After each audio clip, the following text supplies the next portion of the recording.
तो फिल्म की शुरुआत 3 अप्रैल 2020 से होती है, जहाँ पूरी दुनिया में खतरनाक वायरस तेजी से फैल रहा था। तकरीबन 3 लाख लोग इसकी लपेट में आकर अपनी जान से हाथ धो बैठे थे। तो इसीलिए अमेरिका और बाकी मुल्कों में कर्फ्यू लगा दिया गया ताकि लोग अपने घरों में ही रहे, बाहर न निकले। जिसके बाद हम एक फूड स्टोर यानी जहाँ खाने पीने का सामान मिलता है, वहाँ एक लड़की को देखते हैं जो कि घर का सामान लेने के लिए आया हुआ था। जी हाँ, तभी उसके पास किसी अनजान आदमी का मैसेज आता है जो उससे पूछता है कि पार्टी करें। तब ये पूछता है कि आखिर तुम हो कौन और ऐसी मैसेज क्यों कर रहे हो। तब वो अगला आदमी फिर से अजीब बात करता है कि अगर तुम्हें ये वायरस हुआ फिर हम पार्टी नहीं करेंगे, अगर तुम महफूज हुए तो पार्टी की जाएगी। तब ये फिर से उससे पूछता है कि भाई आखिर तुम हो कौन, पर वो कोई जवाब नहीं देता। अब जब ये काउंटर पर पैसे देने जाता है तो पीछे से वो इंसान इसकी तस्वीर बनाकर सेंड करता है, जो देख के काफी डर गया था, इसे अजीब लग रहा था। वो सोचता है कि कोई मेरे साथ शरारत कर रहा है मेरा पीछा करके। वो इस चीज को नजरअंदाज करती जब बाहर अपनी गाड़ी के पास आता है तो उस अनजान आदमी की कॉल आती है और तो वो पूछता है कि मैंने तुमसे कुछ कहा था पार्टी का, क्या तुम तैयार हो। ये सुनकर गुस्से में गाली देकर फोन बंद कर देता है, अपने घर के लिए निकल गया था। जैसे वो घर के अंदर आता है तो हम साफ साफ देख पाते हैं कि उसके घर में कोई और भी मौजूद है। घर का एक दरवाजा खुला हुआ था, ये जैसे वो बंद करता है तो एक मांस वाला आदमी इस पर हमला कर देता है। वो चाकू इसके हाथ में घुसा देता है, जिससे वो जख्मी हो गया था, उसे बहुत दर्द हो रही थी। तो वो कातिल को धक्का देकर अपनी जान बचाने के लिए कमरे में जाकर छुप जाता है। वो अपने हाथ की पट्टी करके एक बेसबॉल बैट लेकर बाहर जाता है उसका सामना करने के लिए। वो उसे ढूंढने लगता है, पर तभी पीछे से वो कातिल आकर उसे पकड़ लेता है। वो उसका गला ही काट देता है, जिससे उसकी मौत हो जाती है। अब यहाँ सवाल उठता है कि वो कातिल कौन था। इस सवाल का जवाब हमें आगे मिलेगा। फिर हमें कुछ दिनों के बाद की कहानी दिखाई जाती है। हम एक लड़की को देखते हैं जिसका नाम पार्कर था। इंटरनेट बहुत ज्यादा इस्तेमाल करती थी, फेसबुक, इंस्टा, हर जगह पर पोस्ट डालती रहती थी। कर्फ्यू की वजह से वो अपने घर रह की तंग आ गई थी, तो छुट्टियां मनाने के लिए वो अपने दोस्त के साथ जाने वाली थी। जाने से पहले वो अपनी तस्वीर बनाकर पोस्ट डाल देती है। डिटेल्स में वो जगह का नाम भी डाल देती है जहाँ वो जा रही थी। दोनों जब वहाँ पहुँचती है तो उसकी दोस्त जिसका नाम मेरी था, वो उसका आलीशान घर देखकर काफी हैरान रह जाती है। कहती है कि छुट्टियाँ गुजारने के लिए तुम्हारा घर एकदम जबरदस्त है, ये बहुत ही बड़ा है और खूबसूरत भी है, जो मुझे बेहद पसंद आया। जिस पर पार्कर जवाब देती है कि काफी सालों पहले मेरे डैड ने ये घर खरीदा था और मैं अपने दोस्तों के साथ यहाँ आती रहती हूँ छुट्टियाँ मनाने के लिए। तभी पार्कर के पास भी अनजान नंबर से मैसेज आता है कि क्या तुम फन कर रही हो, इन्हीं मजे एंजॉय कर रही हो। जिस पर पार्कर भी उसे पूछती है कि आखिर तुम कौन हो, पर बदले में वो इंसान कोई जवाब नहीं देता। तो ये दोनों दोस्ती झील के पास चली जाती है, जहाँ वो अनजान शख्स फिर से उसे मैसेज करता है कि मैं जानता हूँ तुम और तुम्हारी दोस्त झील के पास एंजॉय कर रही हो। ये देखकर पार्कर काफी हैरान रह जाती है, सोचती है कि आखिर ये कौन है जो हमारा पीछा करते करते यहाँ आ गया है और अब हमें देख भी रहा है। वो इस बारे में अपनी दोस्त मेरी को भी बताती है, जिस पर वो जवाब देती है कि ये बात तो काफी अजीब है, मुझे तो लगता है कि ये हमारा दोस्त है जो हमारे साथ मजाक कर रहा है।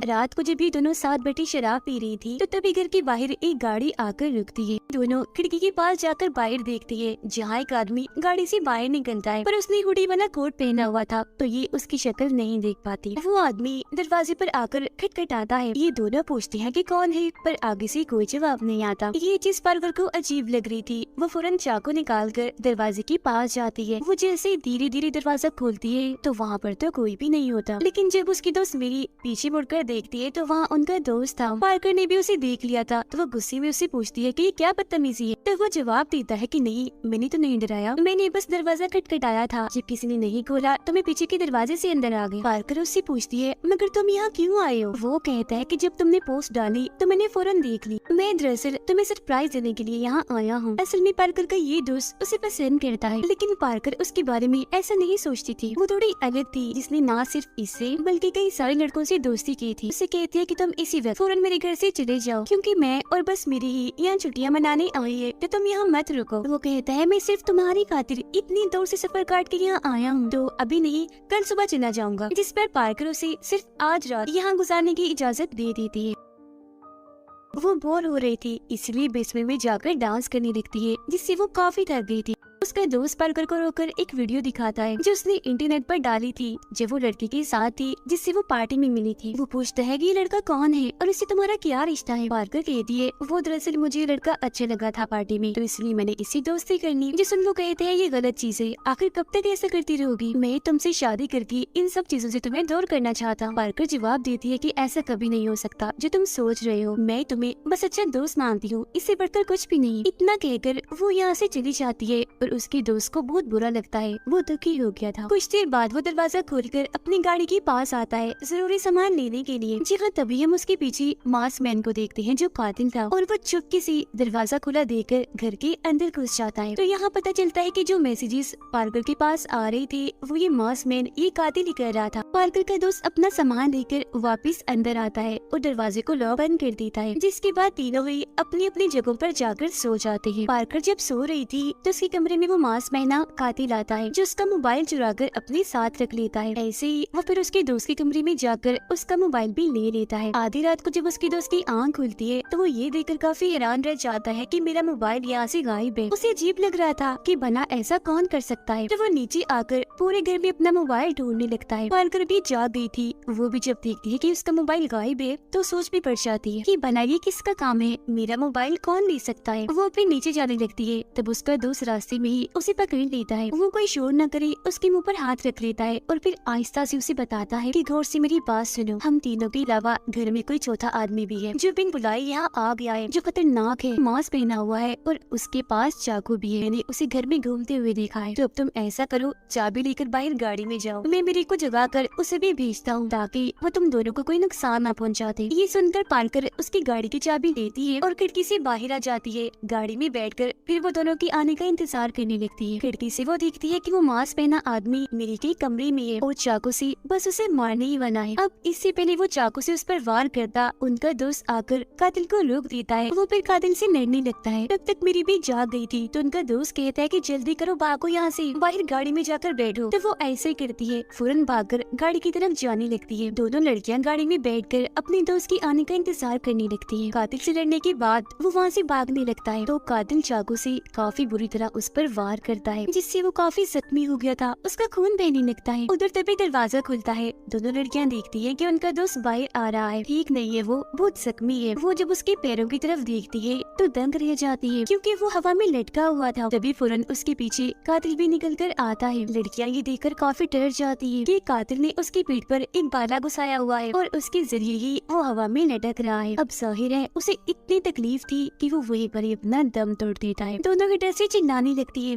और गाड़ी लेकर वहाँ से भागने लगती है। पर उस चालाक कातिल ने उनकी गाड़ी के सारे टायर पंचर कर दिए थे तो वो यहाँ से नहीं निकल पाती। लेकिन बेकाबू होकर गाड़ी एक पेड़ से आकर टकरा जाती है। उनका एक्सीडेंट हो गया था। गाड़ी जैसे ही रुकती है वो कातिल सामने आ चुका था। एक ईंट से उन पर हमला कर देता है। तो ये दोनों लड़कियां जल्दी से गाड़ी से उतरकर भागती है और वापस घर के अंदर आ गई थी। वो ऊपर वाले कमरे में जो सीढ़ियों के सामने था वहाँ जाकर छुप जाती है और दरवाजे को मजबूती से बंद कर देती है। पर तभी वो कातिल भी यहाँ आ गया था। दरवाजा पीटने लगता है। दरवाजा खोलकर वो जैसे अंदर आने की कोशिश करता है तो पार्कर उसे धक्का देती है। वो सीढ़ियों से नीचे गिर जाता है और इस दौरान उन दोनों को मौका मिल गया था यहाँ से भागने का।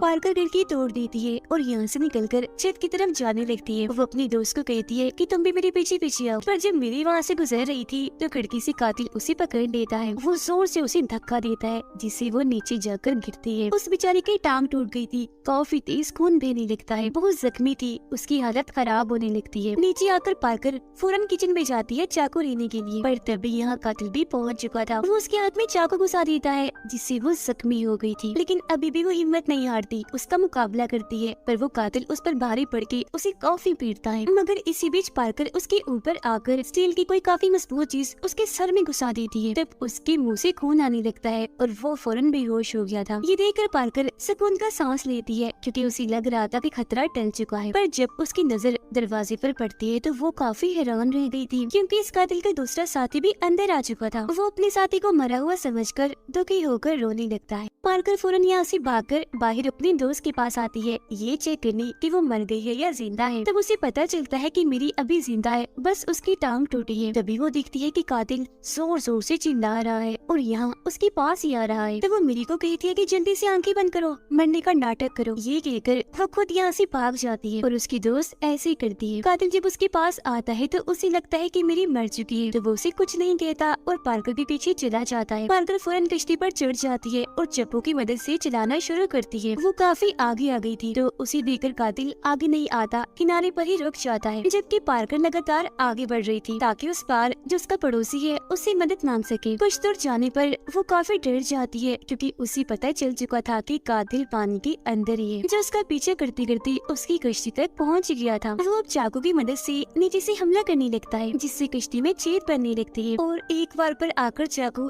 पार्कर के हाथ की आर पार हो जाता है, जिससे उसे बहुत दर्द होती है। इसीलिए वो पानी में कूदकर वहाँ से भागने लगती है। भाग के वो फौरन अपने पड़ोसी के घर तक पहुँच गई थी और अंदर भी घुस जाती है, जहाँ तभी उसका पड़ोसी गन लेकर आता है और उससे पूछता है कि तुम घर के अंदर क्यों घुस आई हो, आखिर तुम कौन हो। जिस पर वो घबराते हुए जवाब देती है, अंकल मैं पार्कर पहचाना नहीं, बचपन में आपकी बेटी के साथ खेला करती थी, आपकी पड़ोसन एक कातिल मेरे पीछे पड़ा हुआ है, तो फौरन आप पुलिस को कॉल कर दीजिए प्लीज। वो आदमी अब जैसे पुलिस को कॉल करने के लिए जाता है तो कातिल सामने से आकर उस आदमी को ही मार डालता है। उसकी गन लेकर वो पार्कर पर चिल्लाने लगता है, पर एक भी गोली उसे नहीं लगती। वो जल्दी से खिड़की के जरिए बाहर आती है और वहाँ से भागने लगती है। उधर मेरी अपनी टूटी हुई टांग के साथ जैसे तैसे घर के अंदर आ चुकी थी। वो कुर्सी को तोड़कर लकड़ी से अपनी टांग को सहारा देने की कोशिश करती है। वो फिर उस पर पट्टी लगाकर एक किस्म का प्लास्टर बना लेती है। तभी वो देखती है कि मांस वाला कातिल जो बेहोश पड़ा हुआ था उसे होश आ गई है। वो भी मेरी को देख लेता है और पकड़कर मारने की कोशिश करता है, पर तभी वो अपने साइड में पड़ा हुआ चाकू उठाकर इस कातिल के गले में घुसा देती है। उसको बहुत तेजी से खून निकलने लगता है और इस कातिल की मौत हो जाती है। पार्कर भागती हुई जैसी सड़क पर आती है तो दूसरा कातिल जो उसका पीछा कर रहा था उसे पकड़ लेता है, लेकिन तभी पार्कर उसके सर पर वार करती है, जिससे वो बेहोश हो गया था। वो फिर उठती है, आगे बढ़ने लगती है और सामने से आने वाली गाड़ी को रोक लेती है। उस गाड़ी में एक बड़ी औरत थी जो उससे पूछती है कि क्या हुआ तुम्हें, तुम ठीक तो हो। तब पार्कर उसे सारी बात बता देती है और मदद मांगती है कि मुझे गाड़ी में बैठा लीजिए प्लीज और यहाँ से ले जाइए। तब औरत जवाब देती है कि बगैर मास्क के मैं तुम्हें गाड़ी में नहीं बिठा सकती। वो उसे एक मास्क देते हुए कहती है कि ये लगाओ और आ जाओ गाड़ी के अंदर। पर जैसे पार्कर मास्क पहन के अंदर आती है वो फौरन बेहोश हो गई थी, क्योंकि असल में ये औरत भी कातिल से मिली हुई थी और जो मास्क उसने पार्कर को दिया था उस पर बेहोशी की दवाई लगाई हुई थी।